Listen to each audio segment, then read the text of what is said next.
Welcome to The Lady Killers, a feminine rage podcast.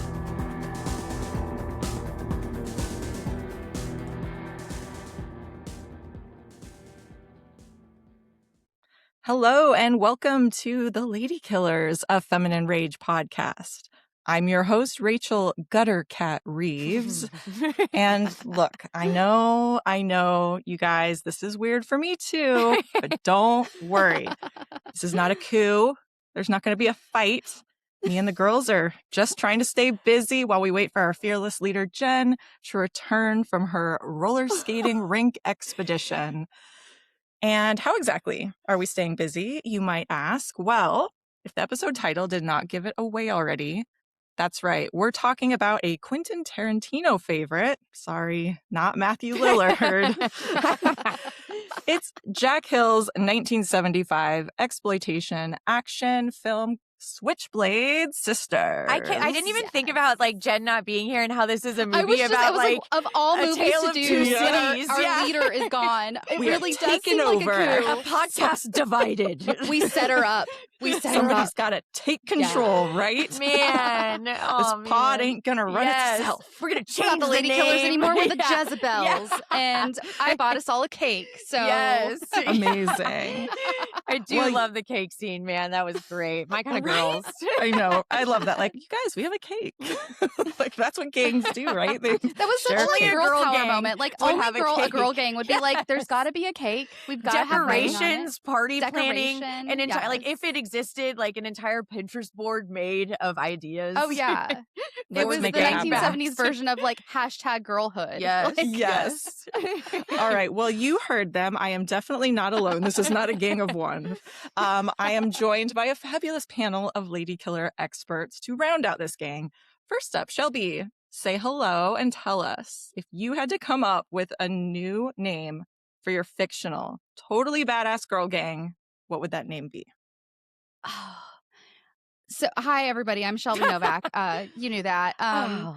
I know. Like but I feel like I wanted it to be something cool, like the Scorpions. Yeah. like, Then again, at this time, like that would be like a boy group name. You know what I mean? What's like, the one there was from always- Riverdale? Do you guys remember? Like, well, there's the serpents, the right? serpents, yeah. Like speaking of Matthew Lillard, Skeet Ulrich, my boy from Riverdale. Oh, yeah. But I do remember that's the serpent because the jackets, those were very popular at Hot Topic Mhm. there for a couple. Oh, of I years. remember them being at a Hot Topic, and I never Yes. watched Riverdale, but I remember you- liking the you jacket. didn't. The first season's good. You weren't missing out on much, is all I'll say. Yeah, I'm gonna go with like the Scorpions just because I like it. But yeah. No, I think that is They've got a stingers. fantastic choice. Yes, Yeah. right? We'll get you. Yeah. Yeah. Sammy, say hello. And same, what would your badass girl gang name be? I know you love that term. I love badass. This is Sammy Beaverpunk Rothman because I had to. I had to. Sammy has beaver this fever this isn't week. even. Yes. I Beaver have another fever. beaver That's a gang item. name. Like if this keeps you guys listening to the end, I've got another beaver item to, and this isn't sexual because that sounds really sexual. I have another item that is a beaver to show at the end of this podcast episode that came in the mail today. Sammy showing that your I'm beaver really at the end. Just Everybody stick excited. around. Stick around, guys. Check out the Um, YouTube. But I got it today in the mail, so I was like, you know what? This episode's going to come out in a couple weeks, but I don't care. I'm showing off the beaver I got. And it's not this one because this was the one I got at the movies. Aw. Anyways, when I first read this question, I thought it said, what would my name be? That's what I thought. Okay, I thought so- of my Or- name. yeah. I'm so Or glad that. we both read it wrong. I'm like, I don't know why. When you just read, and it's written, it's the same page I have up from earlier. It's written Nothing perfectly, has but changed. my brain I was thinking of my own name. Yeah, That's That how works like too. self-centered I am, where I was like, what would my name Same, specifically though. be? But like because all the girls have like kind of cool, weird do. names. Yeah. So of course, because I am a sucker for an alliteration, I was like, what if my name would be like Sammy Too Slick, and I'd have like a little bouffant and like a comb Oh my like God, you have tucked in like a my little boot. comb. And when I would like come in and be like, oh, it's Sammy Too Slick, and then I would like kind of like slick my hair back a little bit, like Yeah. a 50s slick back hair wig. For those of you that are familiar with I Think You Should Leave. That was the name I came up for myself because I just like double letters.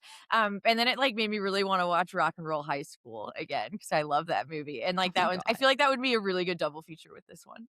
No, I love that. I'm thinking, I'm like, ooh, because the name I thought of the Pussy Whips would Ooh, be I a like fun. that. I That's do like that. You know, amazing. because I like the reclaiming, right? Like Yes. taking something. Yes. I think there was also, I don't know what episode it was. I think it was a Halloweenies episodes. Yeah, I think we were talking about Hellraiser, and there was something in there that had to do with like the cult of the gash or something, and I was like, I ooh, love I was that. like, Okay, Rachel gets to Yes. name the girl group overall. Yeah, We I just know. pick our We- individual we're names. like- I didn't over come here up like, with that. I didn't come up with, or the Order of the Gash. That's That's what it still was. sick, the though. Pussy Whips is Yeah, amazing. I do like that Yeah. one because it reminds You me of know- like a flower, like a pussy willow. Like I think they're called that. I don't know, but like it sounds like Yeah. something beautiful. A pussy whip. Right? But also does. it's like, people are like, oh, he's pussy whipped. And I'm like, you know what? Yeah, I'm going to take that. They say that in Yeah. this movie. And I'm like, you know Mhm. what? That is awesome. as if it's a bad And thing. I am just so excited that we get to talk about this movie because it's an exploitation film, which sometimes can be a little tough. Yes. And so before we go into this movie, just want to give a little bit of a content warning up top that we are going to be talking about sexual assault, violence against women, and a lot of other insane things that happen in this movie. But what I like about it is how it is a little bit more nuanced than I expected. Yes, absolutely. So can't wait to Yes. hear your thoughts on that. You know, a girl loves two things can be true type of scenario. And this Exactly. absolutely embodies that sentiment. So I Okay. loved it. So let's get into the actual movie itself. In our first category, her story. I am so much happier now that I'm dead.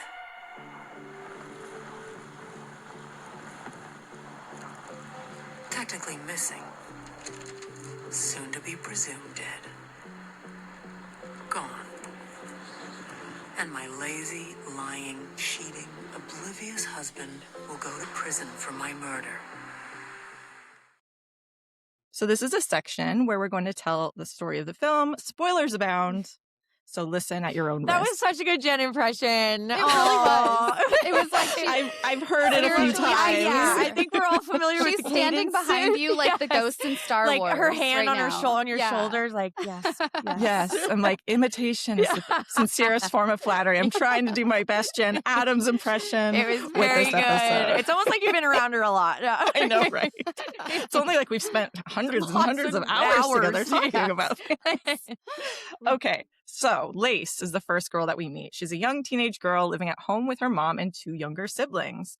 One evening, a repo man comes to the house and swindles her mom out of her last $40. Otherwise, he's taken their TV. Lace follows the man into the elevator, and then it's revealed. Lace is no ordinary teen girl. She's the leader of a girl gang known as the Dagger Devs. Several of her sisters follow her into the elevator and repossess the repossessed $40 and leave the man knowing never to mess with them again. He was like, I love when like he appears after and he's just like He's it looks just like he got torn to attacked by a shreds. dog. Yeah. Yeah. no It's like, clothes, just shredded. His little blanket that the cops I gave was him. fully yeah. not expecting him to make. I know, which was so girl, like like that's like it was such an inverse of what we experience in an was. elevator. So I love He was that. so vulnerable. Yes, Yeah. and I was not expecting him to show back up. So when he did, I was like, oh, that And was, all of them getting on the elevator was some of the best like introduction to the whole cast I was that like I've ever immediately in. Immediately Yeah. in. Good, So, good, good. yes. Okay, so after that, the girls then meet up with their men, another gang, the Silver Daggers, at a local burger joint. While they're there, after some not very nice encounters with their girl Donut, they encounter a new girl, Maggie, and she refuses to give up her seat. Patch, Lace's right-hand gal, appropriately named because she has She's an so amazing eye cool. patch with a butterfly on it. I know she is sick. Everyone is super, super cool. I Everyone loved in this. everyone's I vibe want and aesthetic. everyone's outfit from the Yes! whole movie. Yes. Right? That's all I thought of the I whole was time. so upset that I had no outfits for tonight. I was like, I want a hat like lace to rock. Oh, you're So- not wearing your like denim booty well, you can't see it. You Yeah, can't it doesn't, see. you know. But pretend that I'm We're wearing my all denim wearing booty them, shorts. yeah. Yes, guys. We're all wearing vinyl booty shorts. Yes. Yeah. I tried to do 70s makeup, but yeah, no, I was just like, I have nothing that's as cool I as don't. these Right? women wore in this movie. I was Yeah. very For disappointed in real. myself. It's why I had to bring the beavers. I would wear the leather jacket and just be squeaking the whole time, though. Yes. Okay, so Patch finds out the hard way that Maggie is not one to be messed with. She's not going to take this shit from the Dagger Debs. She throws some salt in Patch's eye, and the whole scuffle ultimately lands all the girls in a local juvie joint. While locked up, Maggie becomes the target of the warden, who is not a nice lady. And after hearing Maggie's screams as the warden is, attempting to assault her, Lace and her girls fight back and put the warden and her minions in their place. Once out of the joint, Maggie delivers a message to Dominic, Lace's boyfriend, a message from Lace. Dominic is a real dick, It's so mean. as we Oh, come I to find hated him out. so I hate much. it. Oh. He gives into peer pressure and reads Lace's love letter out aloud. Brutal. It's so, and then when they tell, like, I know you'll get there. It makes me really sad, though. I know, right? Me too. I know. I Yeah. know. Oh. That further leads to complications when Maggie becomes sexually assaulted by Dominic later that night. Once the rest of the Debs are released, the Silver Daggers soon find themselves in quite the pickle when a rival gang known as the Crabs, they're going to be transferring to the same high school. And high school, you guys. Yes. Yeah. No. Yeah. The Everybody's scariest definitely in high schoolers school in ever this movie. on film, I swear. I've never seen a town. It might as well have been Children of the Corn because Literally. nary Yeah. an adult in sight. Oh, yeah. Nope. Even though they're all adults. Yeah, exactly. Considering they're Technically. all adults. Okay, but before that, Maggie is initiated into the Debs by stealing a problematic pendant off the literal neck of the Crab's leader. Lace starts getting jealous of Maggie and all the attention that Dom seems to be giving her. Patch is fueling these jealous feelings. And so Lace reveals to Dom that she is in fact pregnant. And let's just say Dom does not take it well, to say the least. That was a hard scene to watch. It really I will was. say. I didn't Yeah. like because I have a lot of complex feelings about Lace, and so in that moment I was Same. I was going Mhm. through it with her for sure. Yeah, for Mhm. sure. Okay, so getting ahead of the impending inevitable teen gang war, the Daggers, well, actually it was Maggie who came up with this idea, comes up with the idea to ambush the Crabs at a local roller skating rink, as one does. As one does. We love What a better venue for this. Just Yeah, a standoff seriously. at the roller rink is my ideal day. Like, Yeah. if you feel like at 50, that would just been the perfect summer day. I feel like I It feels missed out like on if life this because I was haven't been that in one. Scene, yeah, like if that scene had been in like a modern telling of a like that's set in the 1970s, it would Mhm. feel too on the nose of like that is too like that's just too Yes. cheesy 70s, and it's like the fact that they actually did this scene in 1975. It's like Yeah. wow, Perfection. yeah. Okay, so they're at the roller skating rink, and oh no.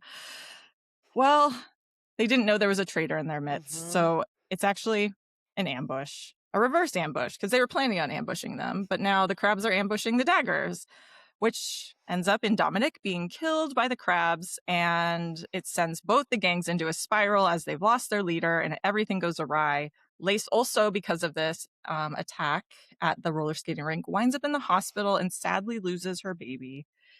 The Crabs retaliate, beating up Dom's brother and kidnapping and assaulting his girlfriend. Also, not very nice. So, they got to do something. And in the aftermath of all this, Maggie seizes leadership of the Debs, renames the gang the Jezebels in an incredible rallying monologue, and kicks the boys to the curb. They're out. No boys allowed in this gang.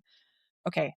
Then they team up with some of Maggie's Maoist, feminist, black rebel friends, and the gangs unite to get revenge on the Crabs in the most badass way. Yes. Oh, it's If so ever there cool. is a time to use that word, I think the reason I don't like that word is because we overuse it a little bit. Okay. Right. Mhm. Not everything can be badass. All right. Right. This is why we came up with the word badass, is for Mhm. scenes like Yes. this. So you've heard it here Exactly. first. Okay. This You is can- it. This is this from is the it. 70s, so it's Yes. okay. You can't just All say right. it about anything. All right. Mhm. Now, jealousy, revenge, and the hidden traitors in the ranks culminate in a knife fight between Maggie and Lace, with Lace ending up dead. That's so good. The surviving girls are arrested, shouting defiant oaths that promise the gang's spirit will endure and that no bars will be able to hold them. They'll be back. I was ready to go fucking fight after that. Like I was, Right. my adrenaline. I felt like I had just like done a hit of speed. I was Oh, so God. fucking pumped after that Yeah, scene. it like amps you Yeah. up and then it ends. I was like, Yes. It was no, bring me back to the world. I and need that to see final more. battle Yeah. like was just it was, I mean, obviously I know we'll talk about it, but hello Kill Bill Part 1 ending. You Oh. know what I mean? Oh, yeah. And then like Yeah. the shadow on the wall and The shadows were so was cool. so sick. And it was just like, yeah, it was like the setting of Reservoir Dogs, but with women. Oh, I mean, not and- by accident. This whole movie, it came out and was really lost to time a little bit. It fell Yeah. through the cracks. And then Quentin Tarantino, who obviously is a big fan of this, takes a Yes. lot of elements from this in some of his movies, re-released it under his Rolling Thunder label in 1996 and kind of like brought it back into the Yeah. conversation and gave it a new life. So even, I don't know where you watch this, but I know it's on Tubi. Mhm. It says like Rolling Thunder Yeah. Yeah. pictures or whatever. So you have him to thank for this, I guess, if nothing else. Yes. Hey, thanks for that, man. Yep. And we wouldn't have Tarantino's El one of those Driver. guys where Yes. you have to hand it to him sometimes, and it doesn't feel great, but Oh, you no, do. it's- I I know. absolutely love some of his movies. Are some of my favorite movies of all time. I'm not gonna hang out with him. You know what I mean? No, for sure. He's Yeah, just- I don't need to get mansplained to No, for I'm cool. 37 I'm hours. sick. Yeah. Okay. First off, I'm gonna stop Rambo from eating this crow skeleton behind me for some reason. Oh, okay. Before we move on. Okay. Yeah. I mean, He's if you just have to. going to yeah. town. Oh, I do love the idea that just showed up in her house. What are you doing? What are you doing? Eating. I'm hungry. I'm eating a Mother. crow skeleton, mother. Yeah. What? I'm hungry, Mom. There we go. All right. He just, this poor little guy is just really. It's not. It's a. Oh, Wait. not a real crow That's skeleton. why I was like, what? Like, it's like a cat. Like, he's pulling in dead carcasses from outside. no, Oh, definitely no. just have Halloween decorations BRB, guys. up all Oh, the we time. do too. Dead We do crow too. real We have- quick. Yeah, a lot Yeah. of them as well. So You're just gonna shoo it out of the door. Yeah. Totally. Hey, I'm glad it's you the showed 70s, me. anything goes. Yes, Okay. very true. Now, I brought this movie to everybody really just because I wanted an opportunity to talk about it, and I couldn't think of any better people to talk about it with than you guys. So I have to ask you, do you hate me? Can I still be part of the Lady Killers gang? What did you think of this movie, Sammy? I loved this, if you couldn't tell already. And when I read that you were going to ask if we hated you because of this, I read it like the first question before I started the movie, and I was like, how is this gonna go? Like, I was like, I'm like, oh no. And then, because it's always nerve wracking. It's like when someone like invites you to a show and it's their, show, and you're like, is it gonna be good or not? You know what I mean? So I was like, okay, I really hope I went into it really hoping I liked it. And then, like I said, like within seconds, those pink words dropped, and that music, the bad-hearted woman was just like, Pam I was Grier. in. Yes. Pam Grier Is singing that that. Pam Grier? Yeah. Oh, I love that. Oh my god. That song rules. So, like, I hope it's on Spotify. I really, really liked it. But I think, like you said, like this is a Lady Killers movie. This is why we do this podcast. This is they are patron lady saints of lady killing, and we're our own group of Jezebels. And I want Jezebel merch. I want Jezebel keychains, stickers. Like, I would love to see what their logo looks after this. Might have to put our own spin on that, because I would really like, ideas. But give me all the things, because baby, this movie was made for me. I absolutely adored it. Mike had not seen it either. And we put it on after we recorded last night, because we had the stacks last night, and it was like 2 hours when we were both. And then I had like my appointment with the ENT, so I had like tubes in my ears and in my nose. So of course, by the time like 8 o'clock rolls around, I'm like, the last thing I want to do right now is put a movie in like like I put this in. I did. I put the okay, Blu-ray. hey, you know what? Thanks. Okay, that makes me feel better. Put a movie on, in my case, on Tubi and have to pay attention and analyze it. You know, there's a difference between putting a movie on that you're just kind of chilling and background watching and actually have to watch and engage with. But you know, I put this on and like I said, like it was like a hit a crack. I was awake and I was ready. And not that I know what that is like, but I'm assuming this is very close. Yes.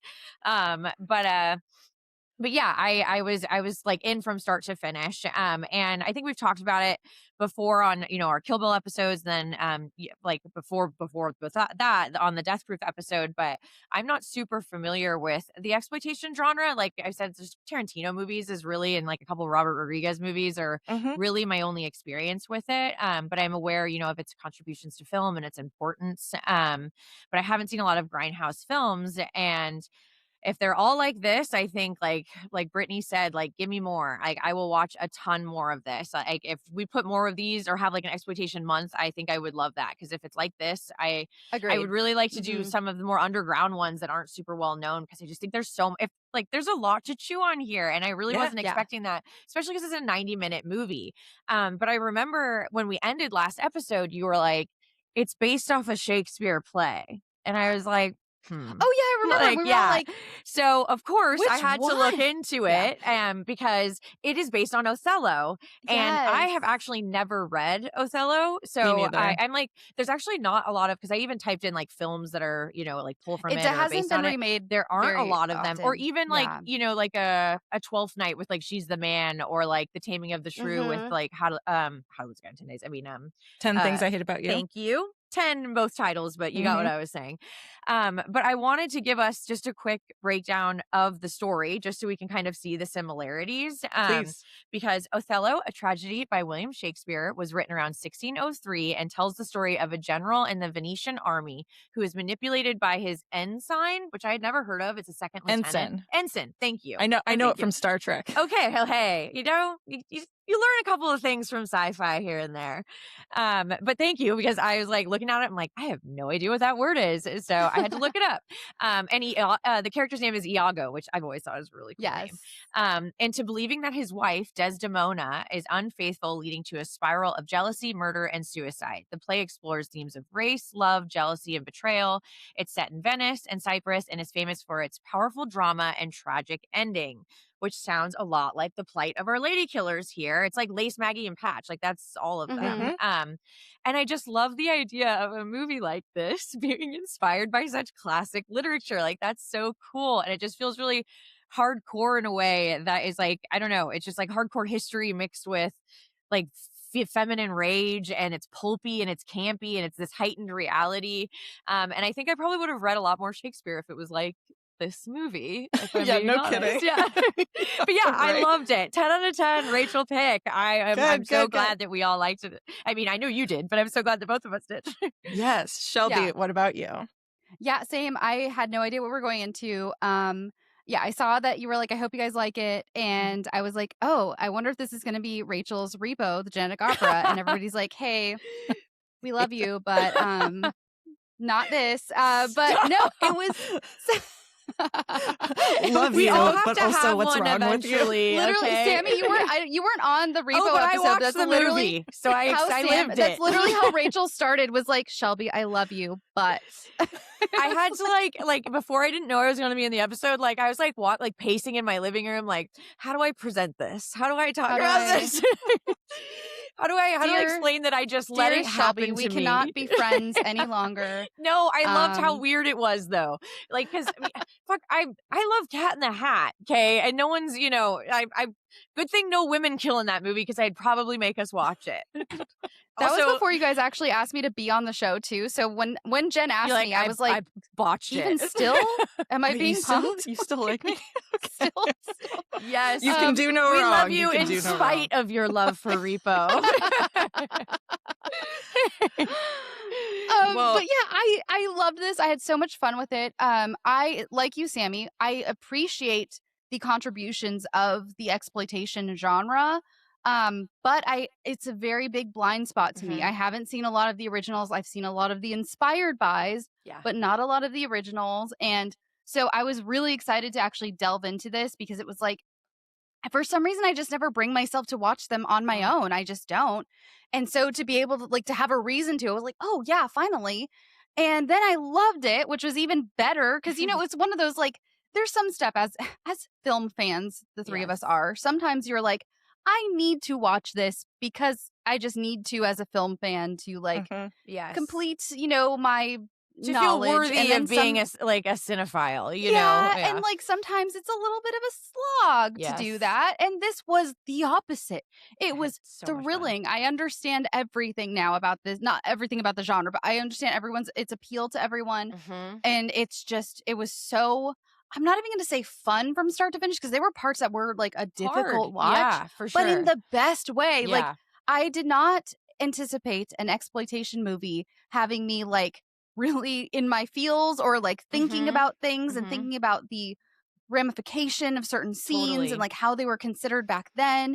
And it was, I don't know, it was just such a ride from start to finish. And like literally at some scenes, like I kind of mentioned earlier, but when Lace tells Dom that she's pregnant, like that scene, I was like, I'm feeling things. Like, why am I feeling so many emotions right now? This is an exploitation. But like, I get it now, though. I get it. And it was so much fun. I'm so excited to talk about it. And I'm all on board for exploitation month now because I want more. Yeah. Yes. I am so happy. This makes me so happy because I love movies like this.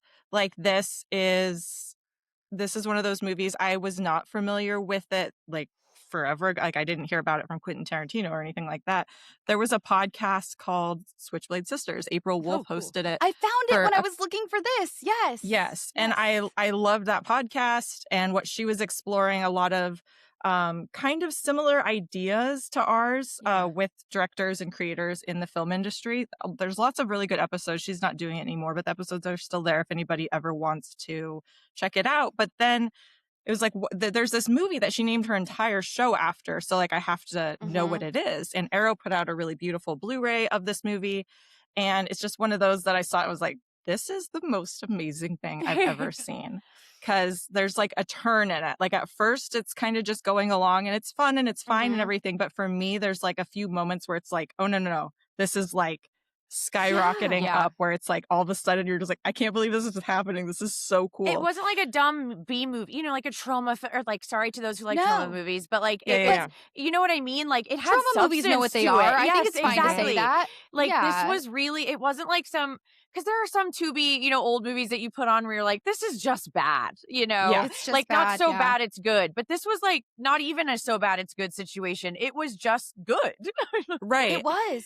And I will caveat, not all exploitation films are like this. I'm sure. But that's why I liked this one because it does have, I think, more depth than I expected and some more restraint in some areas than you would think. Like this often gets categorized as a sexploitation film, but it's like it's pretty light outside of some heavy ideas as far as like actual like sex and TNA. It's pretty like restrained and respectful in that way. Like there was like the transitions I have where seen some sexploitation films and this was like nowhere near what those can get to.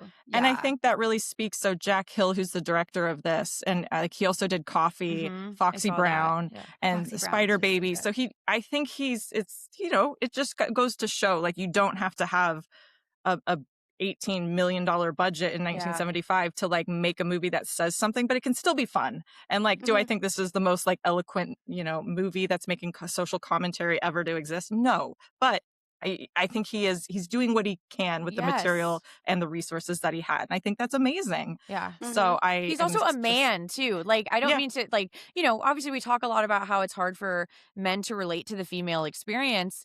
And I will be honest, like, I didn't look at the writers or anything. I don't know if there's like any women on the team, but like, I feel like he had pretty good insight into like some of the reactions and the way they were dealing with some of the things that felt like grounded despite how heightened of a reality this film takes place in, I guess. Like, I know we will talk about the rape later, but like there was a point when Mike, like after it happened and they were like kind of still, talking to each other and it didn't seem like she hated him, I guess. And he was like, I don't understand. Is that like the guy that raped her? And I was like, it made me think where I was like, it's so much more of a complicated discussion yeah. after something like that. You know what I mean? And Yep. and I know that we'll get to it and I know I've talked about it, but when you've had your own personal experiences with something like that, you don't just like you can sometimes love a person after something like that or, Mhm. feel indifferent, so it was interesting to see how a man reacted to that and then a woman reacted to that knowing that a man wrote it, I guess. Yes. And I I had the same didn't feeling when I expect saw that so type many of insight. men in the writers and directors. I was Yeah. like, how did this how? Yeah. Mhm. Yeah, Mhm. no, For it sure.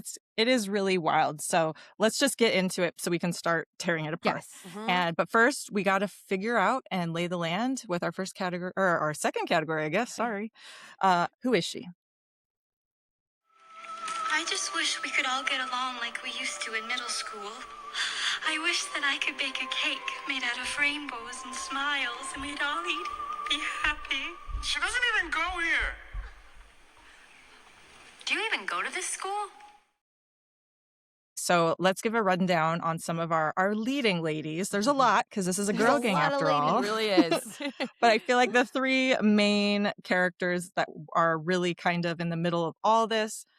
Number one, Maggie, who I adore, played by Joanne Nail, and Lace, Robbie Lee, who's I love the former the Mhm. former leader Former of the Mrs. Debs, the Dagger, fallen yeah. leader. Yes, Yes. former Mrs. Dagger, and Patch, of course, aka Elle Driver, Yes. who I know is also inspired by Thriller, A Cruel Picture, and all of that too. But Maggie felt very one of them. Beatrix Kiddo. Like it just even that first Yeah. scene where she's introduced and she kind of whips the thing out. I was like, it felt so effortless. And Mike was actually the one that said she looks so much like Margot Robbie. If you look at Yeah. her eyes in it, like she was stunning. I could not take my eyes off Oh of my her God. this entire Stunning. She movie. really It's was. Stunning. So I beautiful. was just a babe, No, if you will. she's incredible in this Yeah. movie to me. And there are Mhm. some victims. So Dominic, Mhm. he falls, the crabs, multiple crabs, I don't know. Multiple crabs. Yeah. Some random roller skaters just out for a good Mhm, time I end up in the know. middle of a gang war. Yes. And then Lace, of Yes. course, unfortunately.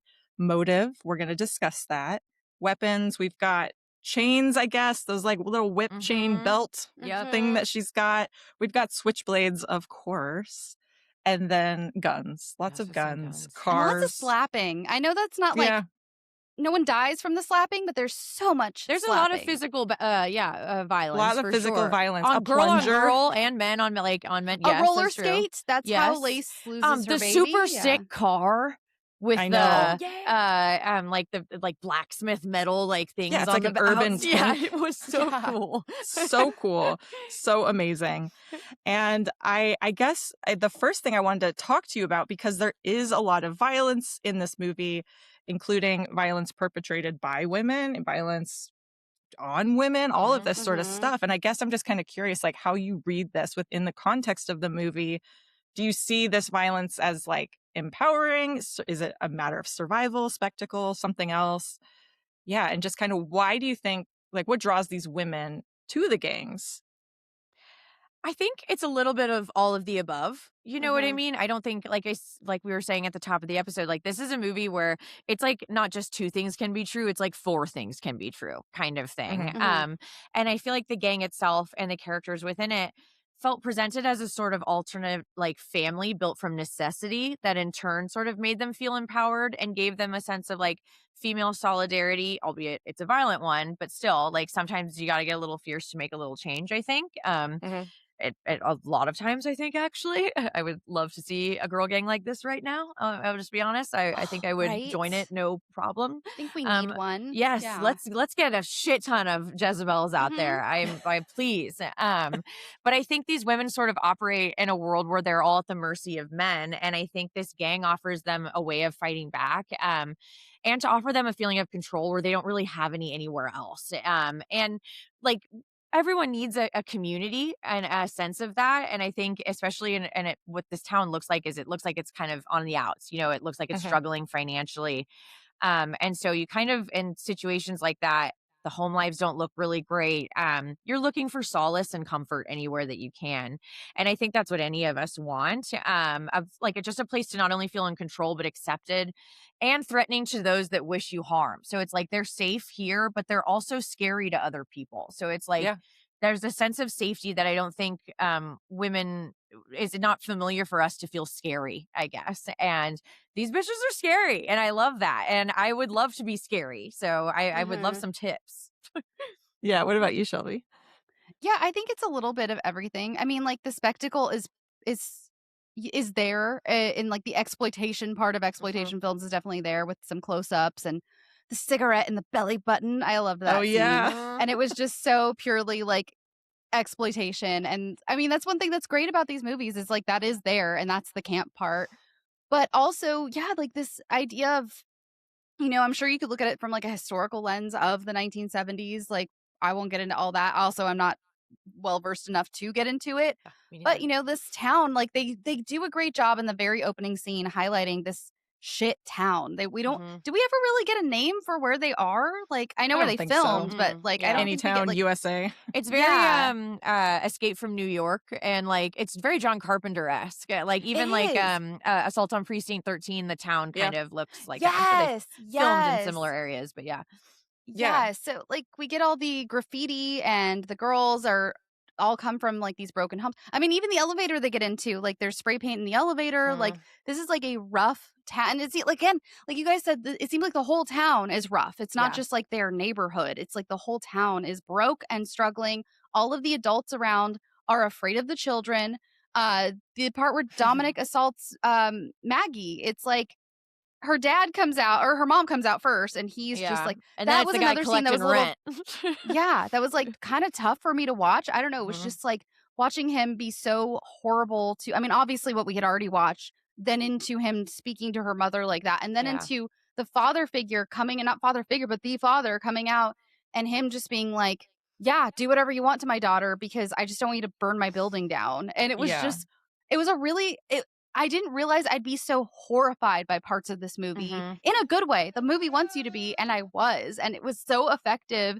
And so, yeah, I think it's a little bit of everything. And I think these girls, it almost seems like there wasn't much of a choice to be in a gang. For sure. Like you just kind of have to choose one, and that's what you do. Yeah. It's if you like want to prison survive. rules. Yeah, exactly. Yeah. It's fascinating to me because this, then in the 70s, and I think you see this in a lot, like just relating it to 70s horror, you see a lot of things turning to the neighbor next door or people, and like everything becomes, you think of like Wes Carpenter and The Hills Have Eyes and Last House on the Left. It's like all of a sudden the calls coming from within the house, right? Kind of thing. And I think this is also a reflection of that, even if though it's a different genre. And everything post-Vietnam and all the hippie revolution and everything, all of a sudden, like teens are becoming dangerous, but in to a certain generation, right? Yes. Because they are pushing back against all of these norms and everything that was kind of established and protesting as they should. And like all of that's amazing. But to a lot of people, that was seen as a threat to their existence as they knew it. And so I think this is just a further extension of it. Like, ooh, but what if they were girls? Yeah. Right? Like that's an added layer. It's not just youth, like male. Like we have that present here. Like we have men. They're full on men in this movie. Yeah. They're like, boys. some of them look like they're in their 40s. It's very Grease. Yes. But also like girls, and like it was scary to think that like, oh, this is what our women are becoming, and that just further gets amped up in the 80s and everything. But this is just such a funny, interesting, fascinating portrait of that, I think, because it is very campy in a way.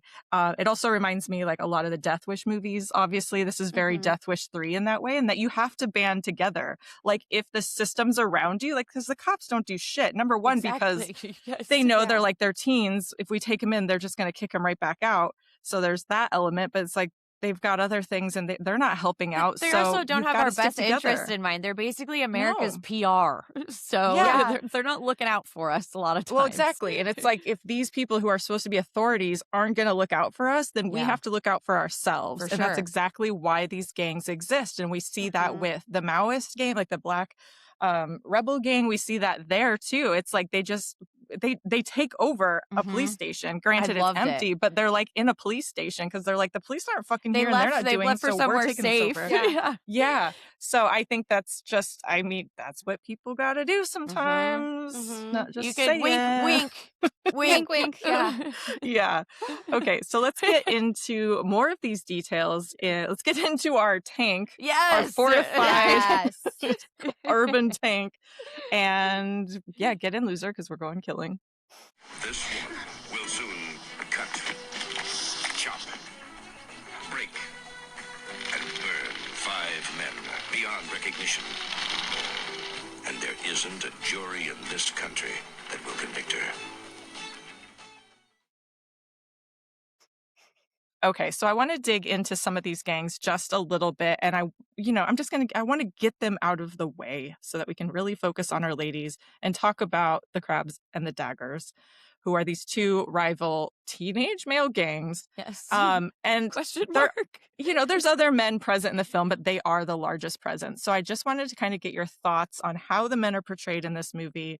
And yeah, if you ever believed for a second that they were actually in high school. No, not for a second. I was actually, when we first see them at the high school, I was like, oh, this is going to be a thing because these adult men are like visiting these girls at their high school. And then Right? as it's revealed that they are also in high school, I was like, oh, for sure. Yes. Okay. At least the principal yeah. looked older than them, That is by a true. couple of years, I Yeah. guess. Mhm. But just as John Travolta looks 35 in Grease, these men, including Donna's dad from that 70s show, which was Yes. such a Mike and I freaked out. I was like, is that Donna's dad? Like, Right? Isn't that Donna? funny? Yeah, I love that. Totally. He was actually, not a bad looking guy. He was kind of Bob handsome. Pinciotti. Yeah, yeah. You know what? I get it. But no, they look like they've been legally allowed to vote for quite a few elections at that point. But I think given the time period, and honestly, even now, they tend to cast adult actors for teen roles. It's just easier. It's never really bothered me, especially in a film as pulpy and campy as this one. Like, I do think it adds to the absurdity of it all. Like, this isn't a historical fiction, a piece of content. No. So I think I'll be okay if the men in the gang look 40 as opposed to 14. And I do think like them being portrayed as, being actual men. I keep wanting to say boys becoming men becoming wolves, because every time we do it, it just gets in my head. But I think it makes it a little easier for us to digest the acts that are being taken place in the film. So it's like, although it happens, I think it's a lot less fun to watch kids act out these scenes, a la the film Kids. Not a lot of people are very comfortable with that film. Nope. And although it is one of my favorite movies, but it's because I like bleak movies, as we've talked about. But this isn't Netflix adolescence. I think it's okay. Like, it doesn't shortchange the film for me. I do, however, feel that the portrayal of these greaser men are more antagonistic, and oppressive than the normal men we see in like this time era of films. But again, this is like my first dip into exploitation films. So I do think that's kind of the norm. Am I right? Like, isn't this kind of how they usually are portrayed in these types of movies? Okay. Would that be right? Sleazy. Yeah. Okay. That's a good word for it. But I think it makes sense given the film's central themes of female empowerment. Like, you have to have the men be the bad guys. I think they're just an example of the violent and somewhat caricatured masculinity that we see today. I think it was almost cartoony at times, and I say that lovingly because I like that too. But I think there has to be an obstacle for them to overcome, and I think the men are that. They are that thing they have to race to the finish, kind of there. Yeah. What about you, Shelby? Yeah. Any thoughts on them? Would you date a dagger? Oh God, no. But it honestly reminded me of, there was like an article written around, I think it was a little earlier than this, like in the 60s. Someone had visited like kind of a hippie compound essentially. And this journalist wrote about how, like, even though these hippies were very like peace and love and we're going against the norm, they still fell into very much like the men were, really hostile. They were very it was very patriarchal. It was very much like the women needed to know their place and the women needed to cook and clean and have the babies and this and that. But they would still spout all of these like, but we're different. We're not our parents. We are not society.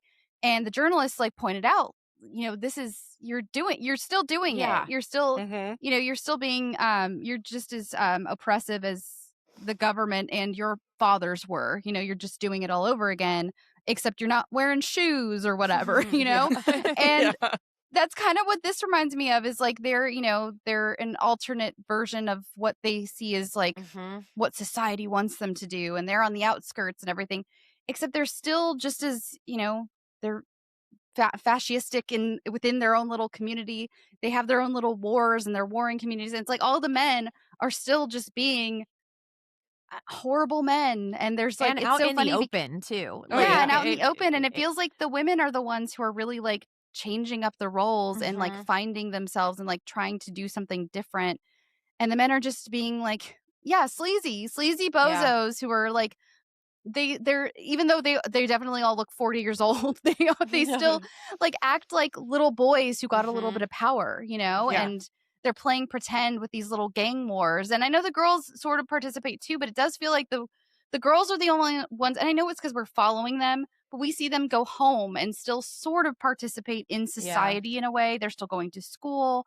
Like they're having to deal with pregnancy. They're having to Mhm. deal with the real world, while the boys are still off being like, oh, well, we're gonna go stab these guys, and Playing this guy go cigarette get, games like with Yeah. their yeah, fingers. here's how you get into this gang, and like this and that. And it's like feels like the boys are all playing pretend, and the girls are like having to play pretend to survive, but also Yeah. have to deal with the real world. So They're worrying yeah, about food money. It feels food like money. they're like Yes. starving, and these like the men are just taking the money from their wallets, using like them as pawns to kind of make money, like the game where he's using Donut to hold the cigarette, and then the other guy's girlfriend is holding the cigarette, and Exactly. who holds it the longest gets the money. And that's like that's horrible. So obviously the women are in a worse off position than these men are.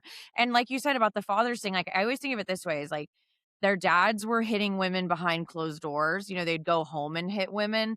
These guys are just doing it to their girlfriend. They're just They'll not getting slap you married at the and burger having families. place. Yeah, Yeah. exactly. Yeah. Outside the 50-cent mall shop. So Yeah. I think there's a lot of truth to that, even within this crazy, insane, out of this world plot. And that's what I find so interesting about it, is like it is so bonkers, off the wall, batshit. And yet I still was like, that's a good point it's making about society. Right? Yeah.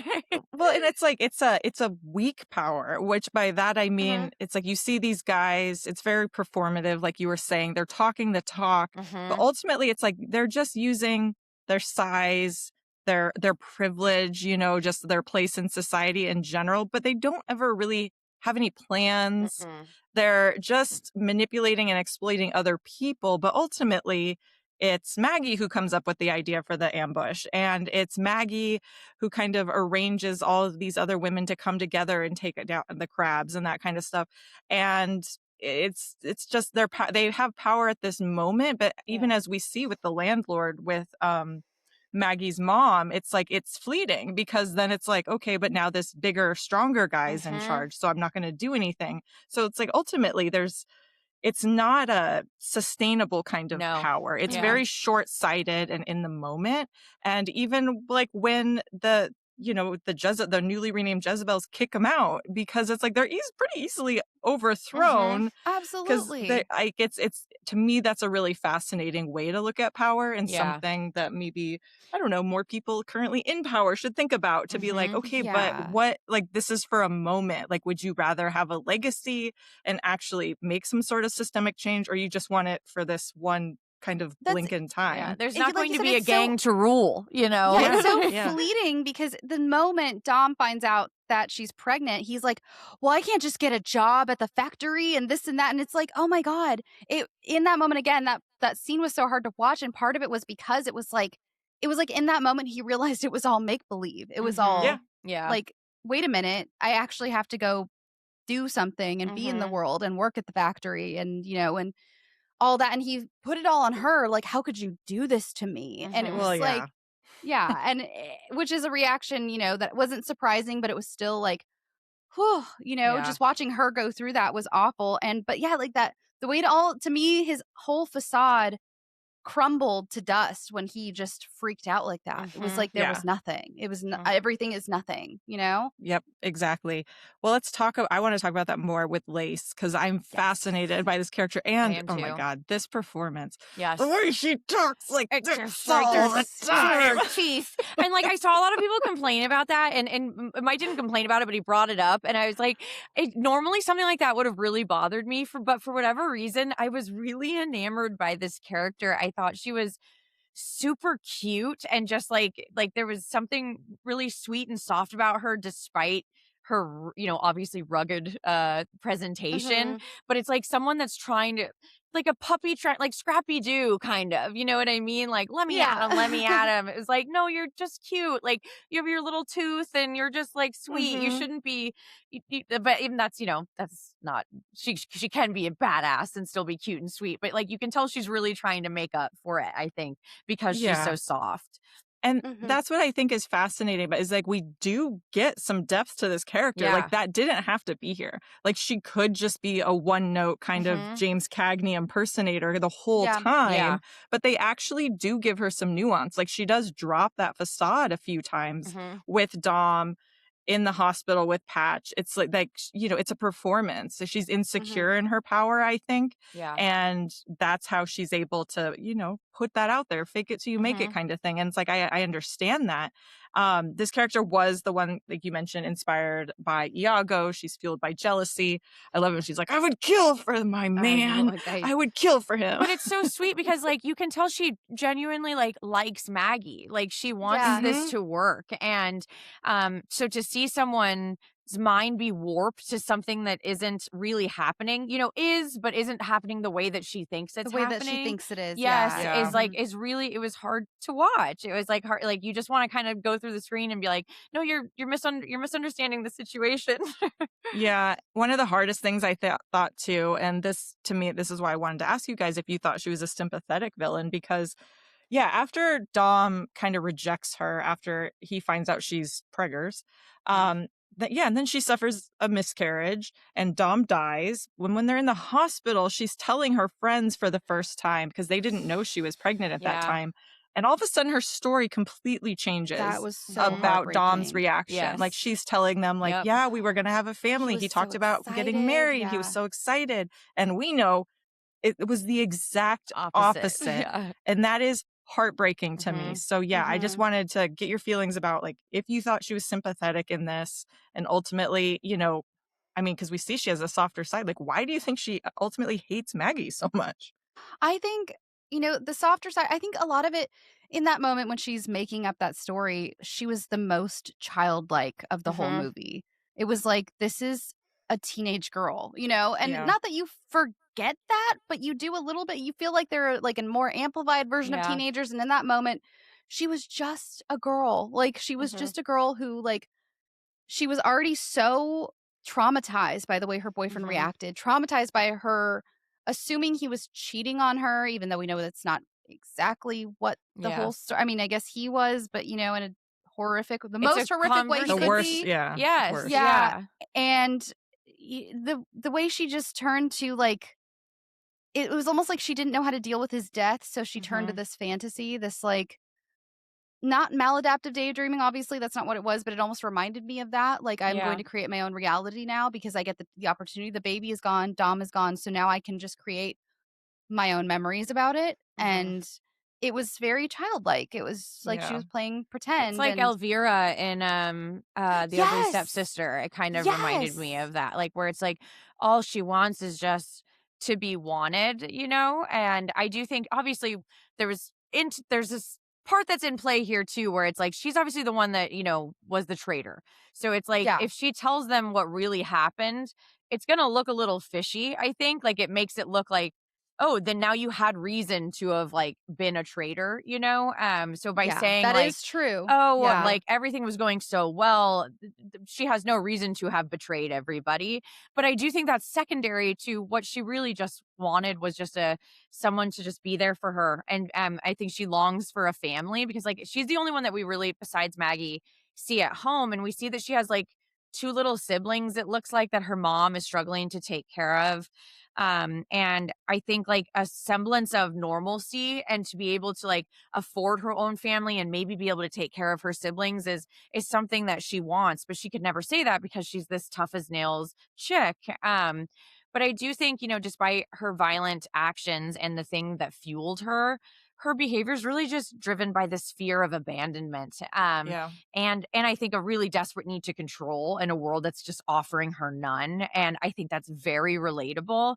So that's what I meant when I said, like, I have a lot of complex feelings about her, and it was kind of a Yeah. roller coaster of emotions as I'm watching this character. Because I know what that's like. I mean, I think we all know what that's like to feel unwanted in a situation that feels like you'll never get out of it. And then like your last kind of I think that was, her meal ticket a little bit too. So it's like, Oh yeah. fuck, I am fucked now. She reminds me of like the song Fast Car by Tracy Chapman. Yeah, Like, yes. like, I could totally see that. yeah. Yeah, she's so like it's such a incredible character to me in some ways because we are able to see that other side of her and to kind of like see this delusional thinking, but also I think they are still able to convey why, and I think Yeah. that's like we understand because it makes sense. Like she needs to protect her place in this gang because if Mhm. she doesn't have that, I mean, it's a mode of survival. Like if she has Mhm. this power, she's able to have some sort of control over her life, and also like it's because she was a traitor that she got her boyfriend killed, even though that Yes. wasn't the plan. Obviously, she didn't want that to happen, but it did Mhm. because of this. And like that might not have happened, but she was so intent on getting Maggie out of the picture, it ultimately backfired on Yeah. her. And now Yeah. she's left without her boyfriend and in this sort of situation and has basically lost everything, including her potential like respect and place as the Mhm. leader of this gang. So it's in that moment, it's like she can't, that's the last thing she can't lose because they don't know about what Dom's real reaction Yeah. was. And so to Mhm. kind of make that up, it's like a last ditch effort to have Yeah. some sort of garner some sympathy from her girls to be like, no, like he wanted this. Now you need to be mad with me. Mhm. Because she can't risk them turning against her For too sure. in that moment. So and also it really just shows her youth too. For because sure. It's like you get it. She's a victim of her environment. This is not Yeah. like she's not pure evil. And so No. it's hard for me to say that she's a, full villain, full stop. Yeah. You know what I mean? Yeah. Like we're not talking about like a Gone Girl situation here where it's like you're doing something fairly Machiavellian in the name of I don't know. It's a little more plotted out. This is like reacting emotionally. Like if she were getting charges brought to her, it would be like what? Like murder, manslaughter because it was accidental, or like murder in the third degree. Like she didn't think about it beforehand. I feel like, everything is just like Yeah. right. Like she's not thinking anything through. So Even in the end scene when she's accusing Maggie and it's like just not working and everyone, it's like almost in a like pathetic way where everyone's like, we don't believe you. I Like, know, Yeah, but they girl, kind of like- want to. Like Donut's like, yeah, I think I said that. Yeah. Like, yeah.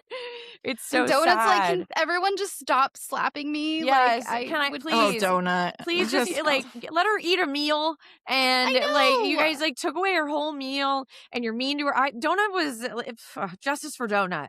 And Justice she's- for Donut. That she's is the one Lenny character Bruce's that daughter. was not. Did you yeah, know that? I Isn't saw that, cool? which is Yeah. so cool. Like yeah. when Mike read that piece of trivia to me, we just watched Marvelous Mrs. Maisel not too long Oh. ago, so it was all fresh in my brain. Yeah, Donut is the one. It's like I don't like that the way that character is treated. That feels Love very Donut. much of its time. Yes. 'Cause Yes, it's like, I mean, definitely she's- because It I was don't like think it Mean was Girls. necessarily. Yeah, because I don't know if at the time people took it as harsh as we even do now. Like I think, Yeah. I'm sure. Yeah. It's something Unfortunately, Regina that George was- would have done to like Amanda Seyfried's character. Like it felt Yeah. like that. yeah, Yes. Well, I definitely want to talk about our main girl, Maggie, here. But before that, let's pay some bills. Okay, Maggie. Also, the only one who doesn't have like a gang name, which I Mhm. think is very intentional Yeah. and tells us a lot about this person, that she doesn't feel like she has to hide behind any sort of moniker, right? Like she's like, no, I'm Mhm. just Maggie. Like I am this person. I don't have to have this name to like tell you who I Yes, am or for like you to be hide afraid behind. of me. Yeah, I'm not, exactly. yeah, I'm not playing a character. Yeah. Like this is who I am all the time, Mhm. which I think is really cool. Yeah, she shows up out of nowhere. She just moved into the neighborhood. She becomes assaulted by Dominic, yet somehow is able to coexist with him. Yeah. She never tells Lace. She never says a bad word about Dominic, which I think is fascinating, even Yeah. though it's clear from her look on her face. She fucking hates this Yes. guy. Mhm. Yes. She hates him. And she displays true leadership, I feel like, yet never directly challenges Lace until the end, which I think is also kind of heartbreaking because you can, she's like, no, I was just, keeping things going while you weren't here, that kind of thing. And it's like she has pity for Lace, which Yeah. I find really fascinating. And ultimately, the Jezebels have her back. And in the Blu-ray for Arrow, there's a couple really great essays from some writers, including Alexandra Heller Nicholas. And she writes about, because we do have an assault on Maggie. And I think that this is the scene in this movie that probably gets talked about the most in terms of like how it's handled, how people feel about it, because it's not a great portrayal, but like what are they saying with this scene? Because it is like, I will say, I was worried about that, knowing about it a little bit, that there was some controversy about this scene watching it, but then it is pretty tame as I far as agree. these kind of, it's a lot of implied. this was nothing compared to like, I mean, Jenna's had me sit through a couple of French extremity film where and don't get me wrong, again, I love this type of stuff. And I Spit on Your Grave is far more intense than the this. Death Wish films. The Death Wish films are far more intense than this. Yeah. This is very tame as far as these things go, but I wanted to talk about this because, like, ultimately there are multiple assaults in this movie, but this isn't a rape revenge movie, No, like at not all. It's not even a plot point to me. No, and that's what's fascinating about this to me, because the assault doesn't really drive Maggie's story; it's just part of the story, for sure. And I can understand why that bothers some people. For sure. But I wanted to hear your thoughts about it, especially as this was your first time, like how you interpret this part of Maggie's story and kind of just what it has to say about the larger world that she lives in, if anything. There are times when something like this doesn't bother me, that I worry there's something wrong with me, So to have these types of conversations is always really cathartic, because it's like I wasn't it wasn't hard for me to watch, I guess is what I'm saying. If anything, these types of things are able to help me cope with some things that I have gone through, So I do think these are important pieces of art that we should still be digesting if you can, you know what I mean? But yeah, I think this is a really interesting thing to dissect. And ultimately, I think it left me feeling that this is a man's world that they live in, that we live in. And for all of their tough girl posturing, they're at the mercy of this patriarchy, no matter how hard they try to seem tough, like, they are secondary here, and they are aware of that.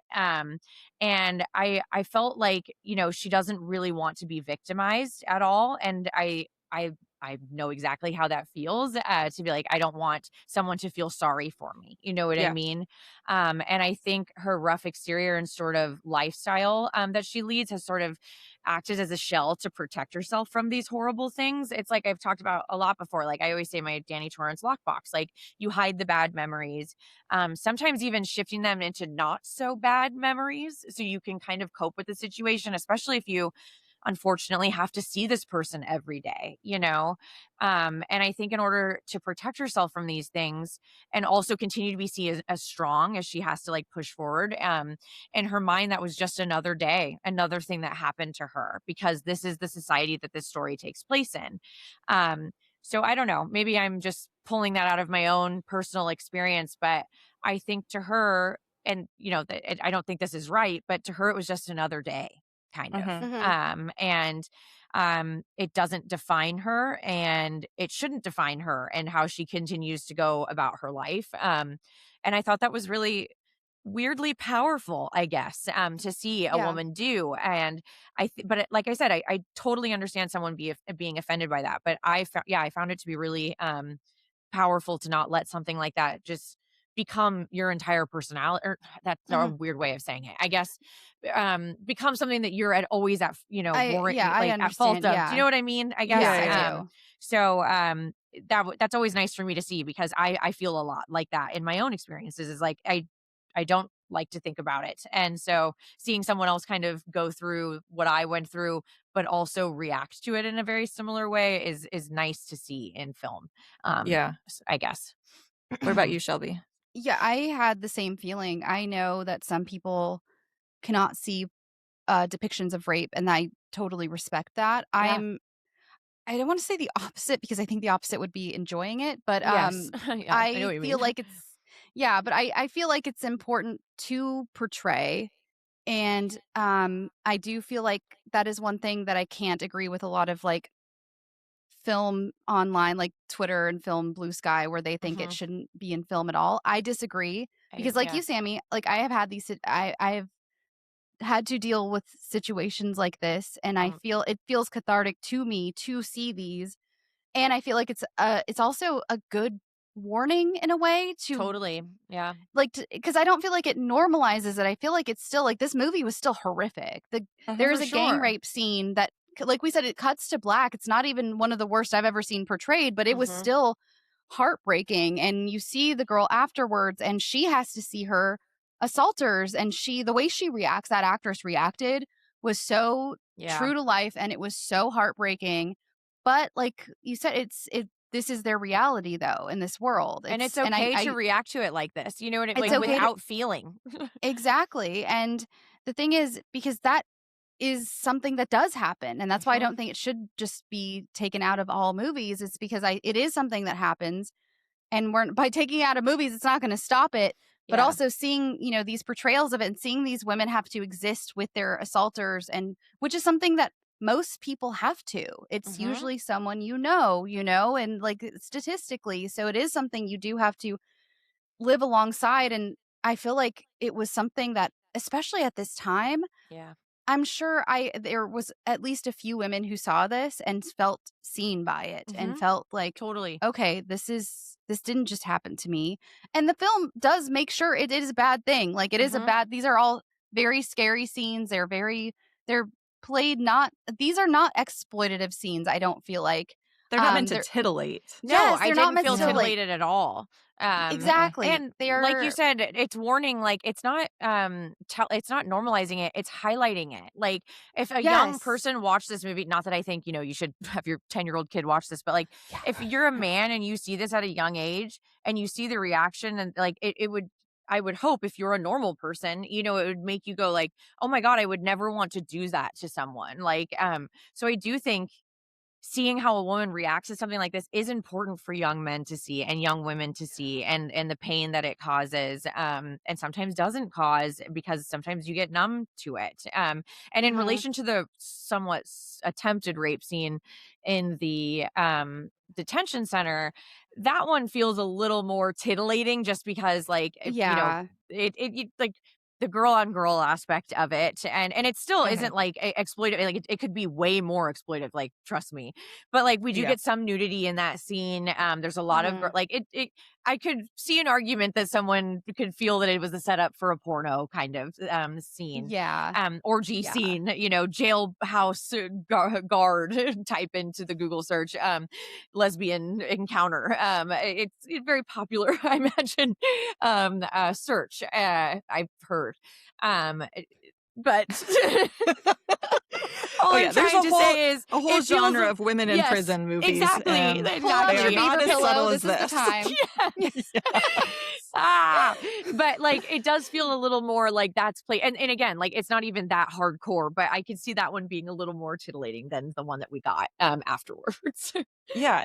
No, for me, like it was challenging in a way, not that I wasn't offended or upset by it, but I was like, oh, that's an interesting depiction of this scenario. Yeah. And to me, it's because it felt so real. Yeah. Like, honestly, it's like, Yeah. I've been, I feel like a lot of women have been in those situations Yes. with somebody that they know, or where it's like somebody's a little too tipsy, and Yep. it's like, that is unbelievably common and unbelievably complex in how you feel about this. And there's thing is, like, there's no right or wrong way to respond to these scenarios. And it's not like, going full rape revenge, Miss 45, kind like, that's not a wrong response. Well, I mean, Yeah. don't, murder's bad. Murder is of bad, course, as but, we Murder's know. bad. but, like, that's one way to present it. But I actually found something about this kind of refreshing. And it also, I think, is just plays into part of the bigger picture. Like, in one of the essays, Alexandra talks about, she says, in this ugly Nixonian dystopia full of sleazy building managers and hook dick cowards, sex is part of the economy of survival for women, which I think is what's presented here. For And sure. what they're trying to convey is, like, this is the world that they live in. And that's, I mean, even the mom, like, she's paying rent by Mhm. sleeping with the landlord. And we see one of the girlfriends, one of the gang members, who her boyfriend's basically pimping her out in the bathroom to Yeah. make money. It's like, it's unfortunately just part of this world, and it's not presented as like, ooh, look how cool and tittillating this is. It's like, look how awful this is and disgusting. But what I like about how Maggie ultimately handles it is that she's like just realizing, like, okay, this is just a moment, and I'm going to handle this in a way that's going to make some sort of change on a Yes. larger Yeah. scale. Yes. Like, sure, I could do whatever with Dominic or never see him again or whatever, but in a way, it's like she bands together with these other women to not only empower herself but them, kicks the guys out, and ultimately leaves it with like a rallying cry, like, Yeah. fuck all of you, I'm not gonna let this happen, I'm not gonna stand for this kind of world, I'm going to burn it all down from the inside, kind of thing. So I think that's what's so interesting about this moment. But it is an interesting part, and I can see how it can be not misconstrued, because I don't think that there's like a right or wrong way. Like, everybody's entitled to feel how they do in this moment, but it's such a fascinating thing in this kind of campy exploitation movie that didn't have to It's be like there. I said, like, I did not expect there to be this much meat on this bone, I guess. Yeah. And for me to feel so intensely about some of the plot points of this film, I really wasn't expecting that. And it's not like there was a police force that she could have gone and reported this The to. Like I police said, were rooting for them to murder each other at this the end. is her They were situation. Like, she could either, and again, this isn't wrong either, but like, she could either cower in the corner and break and like run away, or she could make sure that this never happens to anyone in her crew or herself again. And I think both of those avenues are valid and important. Also, both of those films are important to digest. But this one, I love this type of storytelling. And I think it's just as important as showcasing, someone breaking from something like this, if not more so. And I think that's why I also think that the other girlfriend attack is kind of important too, because it does show kind of the flip side of that. Obviously, she is not handling it as well, quote unquote, as Maggie. I say that, I know what you mean. Lightly. Yes. Because I think, in this world, like Maggie, she's victimized. A lot of the women, they're victimized, but they're not victims. And for that poor girl, she is victimized, but she's not a victim because she has the support of everybody around her who are there to support her and ultimately be there for her in that moment and then do something about it. So I think it just kind of shows different sides of that. Like, no, you don't have to be a Maggie and just brush off this incredibly horrific thing that just happened to you. Your girls can also get you a cake and you can cope with it that way. It's like there's multitude way of handling this kind of situation. No right or wrong when the authorities and those resources aren't available to you, which in this world they're not. So I think it's not trying to tell you that there's anything like this is how you should handle it or anything. It's just like, this is the picture it's painting of this fictional kind of hyper realistic fantasy world that's like slightly more dystopian, although there's some we're elements getting a little of truth. close to the Switchblade Sisters world. I know, right? Oh, this is so, I have to say, Mike, when he first looked the movie up, wrote Switchblade Sisters. So we kept doing a Billy Bob Thornton Switchblade impersonation. And we were like, every time we were like, imagine if like just Switchblade like just showed up in the middle of this movie. So I had to give you that little piece of trivia during the movie. But yes. Why not throw him in there too? Yeah, put Billy Bob Thornton in here. All right. Well, I've got it. We got to move on to our next category. Good for her. Claiming she could take it no more, the young mother released the emergency brake, allowing her car to roll backwards into the nearby lake. Good for her. And yes, I am Jen Adams, and I'm staring directly into the camera, and I am saying, yes, we know murder is bad. So bad. However, some of the murder in here It's pretty good. is kind of Pretty good. awesome. Pretty So good. let's talk about it. And I want to look at this through the lens of the transition that this whole gang goes through, which is just so awesome. And that's when they change their name. They were Yeah. the Dagger Debs, and then they get rebranded as the Jezebels. And this is what Maggie says. We ain't going to be anybody's Debs anymore. We are going to be us. You know, you girls know what a Jezebel is. I found it the other day in the dictionary.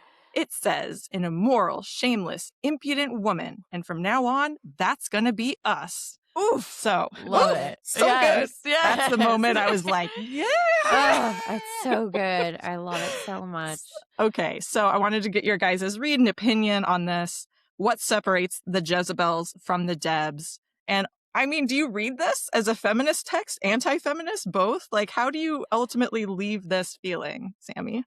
It's like a phoenix rising from the ashes kind of type of thing, you know, especially with the name change, or like a caterpillar transitioning into a butterfly. And I think embracing the new label kind of demonstrates an act of feminist agency. You know, they're moving on from a dependence on controlling and dominant men. And then, you know, when Maggie turns to Muff and her comrades, she does much more than I think just change their name. I think she radicalizes them and sort of shifts their focus from local territorial disputes, you know, to broader, more important things, more revolutionary things. And I think under her rule, you know, I think they'll become more organized and focused and strategic and collective, rather than just, you know, doing petty stuff, petty crime, things like that, things that actually Selling matter. weed and Yes, stealing exactly. burgers. And not that selling weed is not important, because I am a customer. Someone's So, got to sell the weed. Someone, but, you know, I need that, but you can do more. You know what I mean? And I love that she rallies them into that. Like, without her, I think they would have been stagnant, forever kind of been stuck in this loop of being mistreated. And watching that final scene, you know, as Maggie sort of explodes with fury and like vows that they'll return, it's like a shot of adrenaline. Like, I was fucking pumped. And that return needs to keep happening, you know, not just in movies, but here right now in our world, it needs to keep happening until we, as you know, as much as we can, I would like to say completely eradicate, you know, the violence and harassment that we face every day. So like, I really do feel like that battle cry, like a Valkyrie, you know, it's so important and so topical. And like, I want this to like movie to be like in theaters again. Like, I really wish they were doing, like, I wish there was an anniversary or something. Like, when it finished, Mike and I immediately were like, oh my God, I wish I could have seen this on the big screen. And like the way, like in the New Bev or at the Vista It'll probably play at the New Bev I would at love some point, that, I'm sure. you know, but like, these are, you know, and I'm sure if we ever got like a remake of it, it would just suck ass. But I really do want to see more movies like this, like, because it made me want to fight. And I do think pop culture and the art that we consume, it works us to do more. And although it should just be what's going on, I think sometimes the content we consume will push us in the right direction a lot of times. And so, yeah, I think this was a feminist text. Not every feminist text needs to be perfect, and because women aren't. So I would love to meet someone who thought this was anti-feminist, because we would have quite the conversation, I think, about that. Right? Yeah. What about you, Shelby?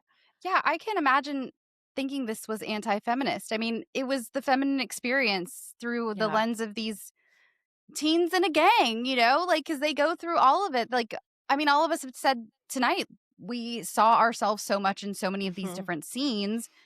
And that's the thing. And I don't think, like, every feminist text, like you said, doesn't need to be perfect. And it also doesn't need to have this, like, I don't know, this sweeping message of overcoming things in a certain way. Totally. Like, it can just be moving on to a next step.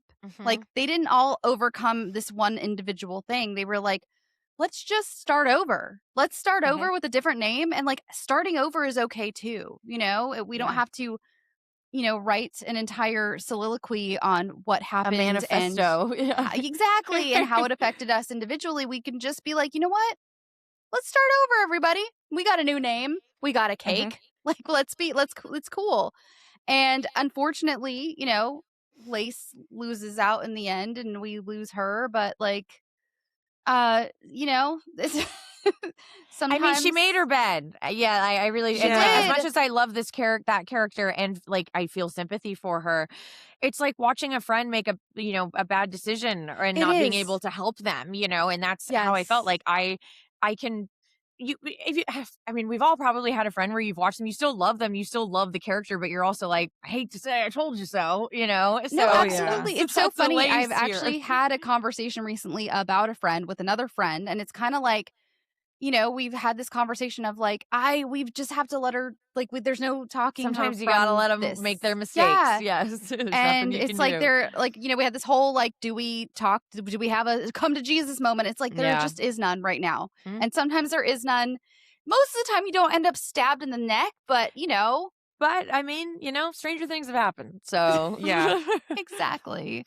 I think this moment of rebranding is like so amazing to me. Like I feel it's so powerful, and mainly because you think about, they were the girlfriends basically. Yeah. They weren't just the Yeah. Debs, it was the Dagger Debs because the other guys were the Silver Daggers. So like they were connected to them.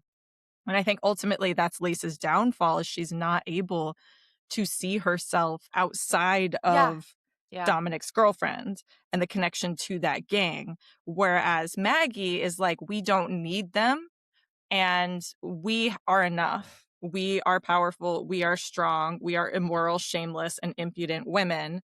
And we don't need to be the Debs anymore, because we don't that need implies no man. we don't need no man, right? Yeah. Get them fucking Get 'em out of here. out. She kicks them out. It's I like, I will love it. fucking slit your throat unless you leave. Like, we don't need you. But then also is not, what's the word? Like, she's still able to look outside herself and she's not threatened by other women. The fact that she goes to Muff and is looking to her for advice and help and resources. And her team and we can work immediately with trusts you. her too. Like they look to her. Even when Lace comes in, she's like, I'm actually the leader. Like Muff's group's still like, we're not, no, like we met Maggie. Like she's the one we're gonna report to. Because she has a natural leadership. She immediately, if I'm in this gang, I'd be like, and like I had to pick between the two. Sorry, like I'm going Team Maggie as much as I love both characters. But yeah, I think that's a really good point. She's not a self-hating woman in any way, shape, or form. Yeah, and to believe Patch, I thought was her downfall. Absolutely. Patch at the end was an amazing moment for them to be like, you're not one of us anymore. We don't know her. Yeah, we don't know her. But yeah, like there's been a whole conversation recently about like how dangerous it can be. And we don't have to go down this rabbit hole because it would be a whole thing, but like how dangerous it can be to have male-centered girlfriends, like for sure, and how they can actually get you into incredibly dangerous situations. And I feel like it was interesting because I've been watching a lot of those kind of videos and people giving their stories about, again, these women, like female friends who have gotten them into almost death situations. Yeah, no, they get left places. Yeah, it's trending right now because of male-centered friends. And this whole movie was like, this is why you don't have male-centered friends. And also you can become not male-centered. Like you can grow. You don't have to stay. You don't have to. It's not one or the other. Like you can grow from there and become a Jezebel, you know? No, I think there's so much power in that. And I think that's ultimately why the other Jezebels are on Maggie's side, because she has shown them that there's another way. Like Lace previously, she was the leader. She was and like they're like, okay, well, that's just how it is. But Maggie kind of opens their eyes to be like, no, it doesn't have to be that way. Like, I understand why you would think that because that's all you've ever known. But what if more? We don't have to do that. And I can help you get there. Like we can do it together and we can do it with Muff. And there's others like us. And I think that's what's so important is she expands their worldview and their circle of women to show that there's other options. You don't, it's easy to think. I mean, how many I mean, we get it. We talk about it all the time. The patriarchy, the patriarchy, the patriarchy. It gets in your head, and like there's nothing wrong with that because that's just the world that we live in. But sometimes it takes somebody or a situation to kind of shake you out of that and to be Oh, like, yeah. oh, wait, what, why am I like, I can't, you don't even realize what you're thinking. You just think that's how things are. But then it's like, but why? And what if?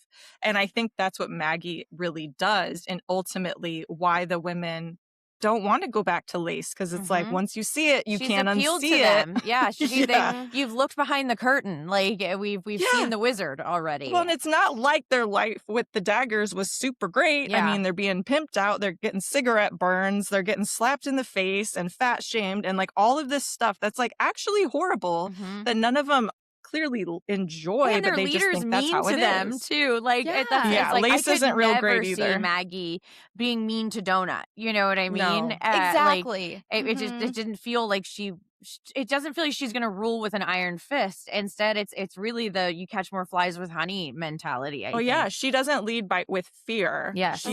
She's leading by example and like willing to be right up in front, and like she's willing to get out there and literally And the fight example with is, them. I will cut you. I will. Yeah. So Yeah. What did you guys think about the ultimate showdown with Lace and Maggie? Because she gets stabbed in the throat. I And loved the- I like I said, the quick like just shot on the shadows was so much more effective than actually seeing it go through her throat, I Agreed. think.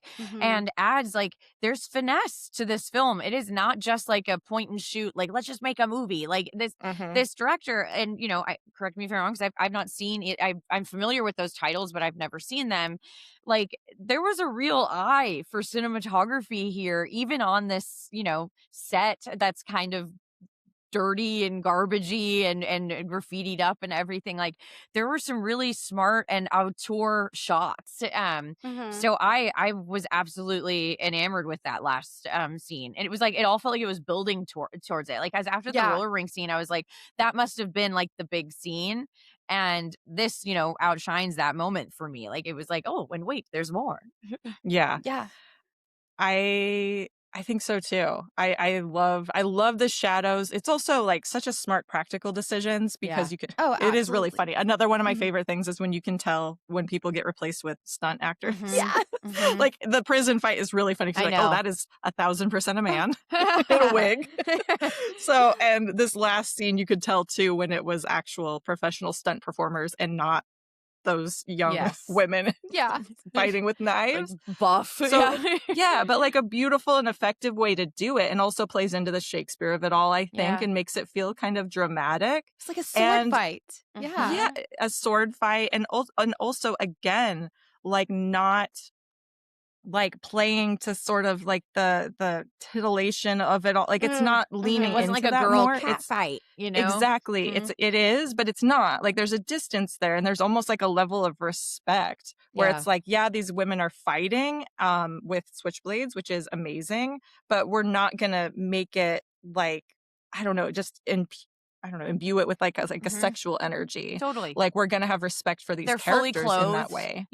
Like it's not there's no cleavage really. Like it is it's an appropriate scene, all things And considered. it looks painful. Like they did a great job at like the little cuts they're both receiving. Like it looked painful and not just, I don't know. There's so many like knife fight scenes I've seen where you don't really feel how like, ow, that would like really hurt. Yeah. And I don't know. I loved that there was a very slight turn right before we go to shadows where you can kind of tell Maggie's going to win and she knows she's going to win because Lace is so crazed in that moment.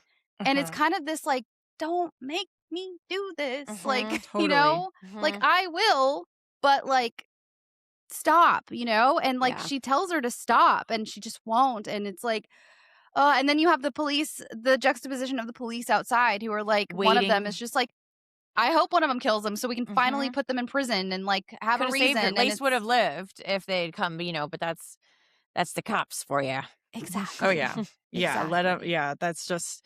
Yeah. They could have saved Lace's life, but chose not to because They're Yeah, barnacles. that doesn't I sound did like think it was fun poignant too that it was the black officer who was like, let's please go in and like stop these girls. And the entire movie, Also he checks was out. like, let's you girls like chill out, like stop. Like he kind of Yeah. tries to give them a teeny bit of fatherly advice throughout the Mhm. movie. But like, and it is, Because he I doesn't feel want like to that cuff was them not at the on diner or the accident. burger Yeah. joint. He's like, you sure really want to press charges? They're just young Yeah, girls. yeah, Yeah. exactly. Yeah, he's got more sympathy for Yeah. that. Also, Mhm. because like clearly sending him, it's not like sending him to juvie. It's doing It's like that's anything. not Yeah. well, and it's also like not good. Like bad Mm-mm. things happen within, just outside. Like Yes. you're not actually rehabilitating Yeah, them you as learn you how to might get better think. at crime. Yeah. Yep, Mhm. you're just going to get better at crime. They're going to suffer more trauma Yeah. and just like get further resolved in their ways and then come out and just have even more fuel for their fire. So it's like that's not necessarily, especially in this, this world of the movie, like that's not necessarily Yeah. helping anybody. Yeah. They're just going to get back out. So why don't we just not throw them in there in the first place? So I don't know. Well, I mean, I think I know the answer to this, but good for her horror. I think so. Yes, Do you think so, Shelby? absolutely. Yeah. Yeah, Okay. Yeah. absolutely. This is Mhm. Sisters Before Misters, the movie. Yes. And that feels very good for her for me. And so this goes up on the Mount Rushmore for sure for Yeah. me. Yay, I agree. But okay, good for her. But would you die for me? Look at her. I would die for her. I would kill for her. Either way, what bliss. All right, I we're would. gonna get into our final thoughts. Decide whether Oh, we sorry, would die I jumped for ahead. her. I got real excited. No, This I season know, right? finale, I I'm love excited this to movie. I will. For I her, volunteer for as them, tribute. for the Jezebels, I'm for hitting my Lace buzzer over even. here, you guys. Yeah. Shelby, what do you think? Yes. I don't know if you heard me earlier, but yes. Yeah. God, it was such an interesting way to look at femininity. And like we said, I mean, again, I don't want to go over everything we already said, but you don't see assault against women dealt with in this way usually. It's usually so black and white. It either has to be the most like almost tragedy porn in order to portray it, because you have to almost apologize for portraying it. And this movie Yeah. doesn't do that. It's not apologizing for portraying Mhm. something that happens to so many women. It is Mhm. like, this happened, and look at them. And like you said, Rachel, like the phoenix rising from the ashes. Yes. And like, I've just never seen anything quite like this, because then it also was fucking so much fun Mhm. and campy at some parts. And like the amount of slaps, still just so great. And I think it was just overall, such a gem of a movie, such a Yeah. unique movie. Mhm. Yeah. Sammy, final thoughts? Yeah, I would die for this. I loved it. I had a total blast. And it excites me that I get to dive further into this genre, as we continue this podcast, because I feel as if I've just sort of scratched the surface. And Yes. these are the exact sort of female empowerment movies that I like to see. They're not like, this wasn't slow. It was fast paced. It was quick. It was hefty in its themes. It really was this was the perfect movie for us to cover in every sense of the word. And we got nuanced characters that weren't black and white. They bicker. They're not perfect. There's no lesson to be had here regarding how women should act or what have you. You know what I mean? It's a cut and dry look at what some people have to do to survive. And I don't need these types of stories to be wrapped up in like a nice pink little bow, although I did love the nice bubblegum pink font. But yeah, I would die for them, specifically Donut. Like I want to yeah. like start a charity GoFundMe for Donut, this character that is not real. But I loved her and her love of sugar-coated pastries. She was a bad bitch. And I loved her purple top. Like she was rocking that Oh, I purple know. top. The Yeah. style was immaculate. I miss the era in which everyone had a different like vibe and got different, like clothes weren't just like, we didn't all just shop at the same places, so everyone had their really, like, if I didn't know characters' names, I would have known them by something they were wearing, kind of. And I Yeah. love that type of thing. And the era of no one having to wear a bra. Like, I feel like that was I'm bringing that allowed era for back, only- if I'm being fully Yeah, honest with you right? guys. I feel like there was like a small window where they were like, everyone was allowed to. And I can't do, like, I can wear a sports bra, but, like, if you get a wired bra near me, I will, like, break into cold sweats. I don't like it, and I don't care. You guys can see these titties jiggle. I don't care. If you've never seen a boob before, stop. Yeah, So get those are over my it. final thoughts. No, I love it. I am so thrilled to hear that you guys like this because, yeah, it's such a fun movie. It just has so much more depth. And I think, this is a movie where I feel like a lot of these girls could have easily been sort of just bland or one note and lumped in Yeah. together. But I Yeah. feel like there is an attempt here to give them all some sort of character, whether it's the way that they look or the way that they talk. Even Patch, like, she's conflicted. Oh, She yeah. bets on the wrong horse, Yep. but that's okay.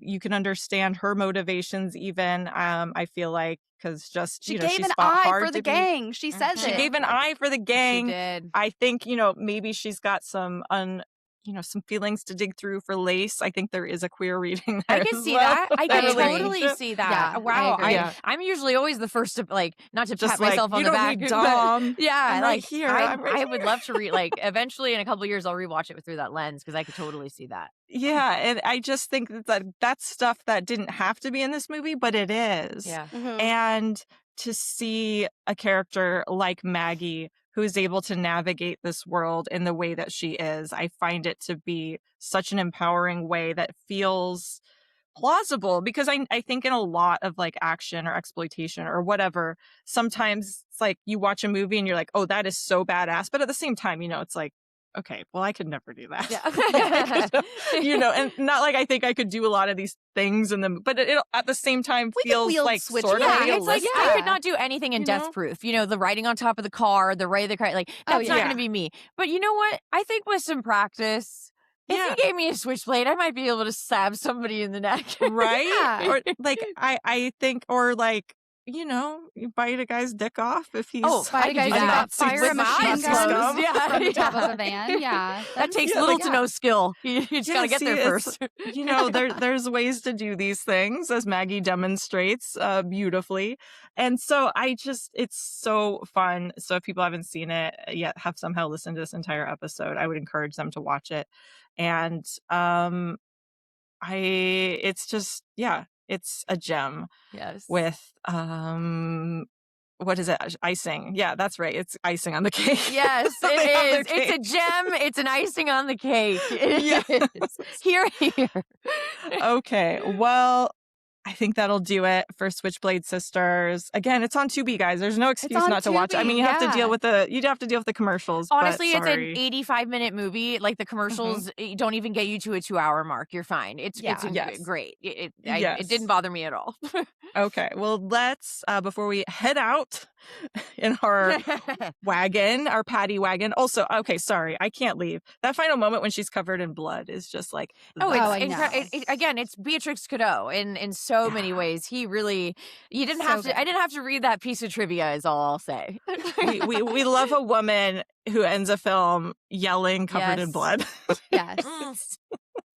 Like, that's part of our Lady Killers mantra. So understandably, let's wrap up with some plugs. Unlock the next configuration. And then the last. No. I've done enough. Enough is a myth. If you want, you can follow the show on Twitter at Lady K Pod, or on Instagram at the Lady Killers Pod, and on YouTube. We are on YouTube, baby. Yes, we're there. We're trying. Yeah, we're trying. We're there. Putting plugging along. away, yeah. You can find me on Instagram at the Vinyl Girl. And Sammy, where can listeners find you online? So you can find me at SRK Doll on Instagram, on Twitter, and on Letterboxd, where you will see my review for. I'm going to show you my second beaver for Pixar. It's new movie Hoppers, and this came in. Sorry, my camera went down for a second. This came in the mail today. Hold on, I have to fix my camera really quick. There we go. This is Okay, the we're quality good. content you're missing if you're not watching on YouTube. by I the know. way. Found footage. Yeah. Oh. Oh, he dances? Yeah, and he has a crown and his It's like radio. Caddyshack. Yeah, It's King George. This is Bobby Moynihan's character, and he's so cute and wonderful. And I was really scared he was going to be like Lotso Huggin' Bear from Toy Story 3 and be a bad guy, but he's not a bad guy. So I got one of him, and I have the Mabel pillow, and then I also have the King George cup. And I have a pin set that I ordered as there well. when you got the King George cup. I was so happy. Mike came home from the screening with the King George cup, and I was already in bed, and I was just like, we this were is so leaving, and he wonderful. goes, I gotta get Sammy that I cup. got it. And I was got like, it. you do have to get her that It's cup. so good. And So he when this actually came went in the through them. mail- He was like, King George is her favorite. And I so love like King and George. went Mabel is around so the thing. cute. And Tom Lizard is funny too, but like I'm not gonna get a stuffed lizard or like a lizard pin. So and like his belly is really soft. You can get him from the Disney store, guys. No, we're not bought out or anything. Hoppers could just be. give me no We money. could be. Okay, Pixar, But if you'd like to sponsor us, technically, if you've seen the movie at this point, because when this episode comes out, it's been a couple weeks. Mabel is a lady killer. Okay, she kills somebody in this movie, and Sammy did text our group chat almost immediately to say we and could once you guys see cover it, you'll know. Hoppers. And you'll know, and you'll think, and you'll know the scene when it happens, and then you'll go, the lady killers have to cover this now. Because everybody's working for the weekend like King George likes. It's the song that he plays because this is his radio. He plays it in the pond. It's so good. It's so good. I can't. So that was my second beaver. You guys have seen all my beeves. So I'm telling you, this episode's going to go off the charts. I know. Our ratings are just going through the roof. All right. Losers Club. You just did an episode. What else is coming I up? guess I could promote things that I have done. I forgot to. It's fine. Yeah. So I think by this point, our episode of The Stacks will be out, where we're talking about all our pop culture that we've been consuming and books we've been reading. I talked about the Kennedy Women book, Astronaut, that Jen suggested. I've talked about it a couple of times on this pod. And then, of course, I also talked about Hoppers. So there isn't much you're going to be missing that I didn't talk about here in the last 5 minutes, but it is a fun episode nonetheless. All right, Shelby, where can listeners find you and what do you have coming up? You can find me at Shelby B. Novak on all the stuff. You can also find me on the Bloody Disgusting podcast every week. I just got something really cool in the mail I have to tell you guys about off air because I can't tell you at home about it yet. Oh, for the Bloody Disgusting podcast.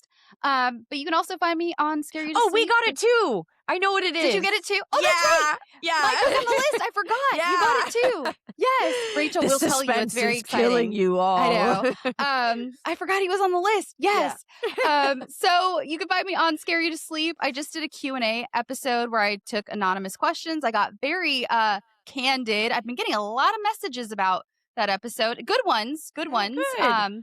But yeah, like I got a lot of messages after that one. So apparently I spilled my guts enough to make everyone feel a little closer to me. So check out my latest Q&A episode, or when this comes out, it won't be my latest, but I'm going to do a part 2. Everyone requested I do a part 2 because I didn't get to all my questions.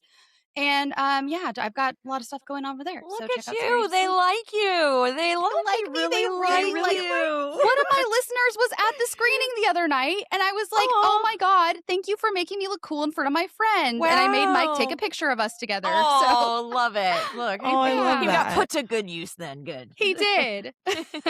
Also, Halloweenies, we covered a lot of, fun stuff this month. We covered Scream 7, which was a fun episode, even though, it is what it is. But it was fun to talk about certainly it. was a movie. Get our thoughts out there. We did a It was a re-ranking. motion picture. It was a motion picture that we had lots of thoughts about, and we get into them all. And then we re-rank them on another episode. And we're also going to be doing a now showing, which will be great. So I can talk about The Bride. Haven't seen it yet. But You're going to want to talk about Hoppers. I can guarantee I will it. probably talk about Hoppers. Mike will be on that episode. So maybe that will be another film I should see. And then also we're going to be doing our rental episode on I Know What You Did Last Summer, which I'm so excited about because I love covering that era of movies. Because for some reason the guys, I feel like, don't like talking about it. I'm like, you guys are insane. I know. I love talking about those. I know. The early 90s bad movie, mid-2000s movies. Like we just watched Valentine for our first time, and I was Oh like, my God, this is yeah. cinema. Cinema. Yeah, It's cinema. so bad, but it was so wonderful at the I same know. time. It's something you only get from that specific era of time, too. Hey, Yeah. if Switchblade Sisters has taught us nothing, things Yes. can be terrible and cinema at the same time. Exactly. That's how I Why like to not look at both? myself. Yeah. Why You not know. both? Okay, well, that's it for our episode on Switchblade Sisters. Thank you to my esteemed panel and listeners. Thank you so much for joining us. I promise you, Jen will be back. Thanks for sticking We didn't with us actually on coup this. her. We did not coup her. She will be back. But we might bring cake. Yes. That might stick. Oh, yeah. That's fair. Yeah. Always Yeah. cake. We Yeah. might bring cake. If you like this episode, please give us a quick rate and review on Apple Podcasts. It really helps people find the pod and it makes us feel good. Next week, we're going to be back and it's going to be bloody again because we're talking Overlord. And I haven't seen that in a while. It's not since I it was think, in so I'm theaters. excited. I'm pretty Yeah. stoked Yes, too. same, I don't even actually. remember Yeah. that there's a lady killer in it. So I don't We're either. gonna find when I out. saw that on Yeah, the list, we'll- I was we'll like, be wow, there. it has been a while because I trust that didn't there is remember one. a woman. I trust Yes. Jen. Me I too. trust so Jen.